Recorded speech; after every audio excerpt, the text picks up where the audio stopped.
పిత పుత్ర పవిత్రాత్మ నామమున ఆమేన్. ఈరోజు ఆగస్టు 16వ తారీఖు. మత్తయి సువార్త 19వ అధ్యాయము 13వ వచనము నుండి 15వ వచనం వరకు.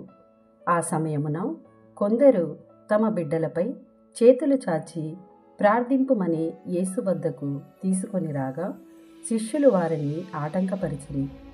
చిన్న బిడ్డలను నా యొద్దకు రానిండు, వారలను ఆటంకపరపకుడు, ఏలయన అట్టివారిదే పరలోక రాజ్యము అని పలికి వారి మీద చేతులుంచి యేసు అచట నుండి వెడలిపోయెను.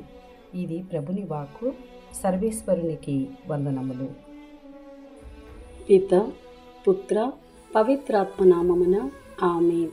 ప్రభువా, ఈ వాక్యాన్ని వింటున్న ప్రతి కుటుంబాన్ని ఆశీర్వదించండి. ఈ వాక్య పఠనము ప్రతి ఇంట సుగంధ పరిమళాలు వెదజల్ల చేయండి. మీ వాక్య పరిచర్య చేయుచున్న ప్రతి ఒక్కరిని దర్శించండి, ఆశీర్వదించండి, ముందుకు నడిపించండి.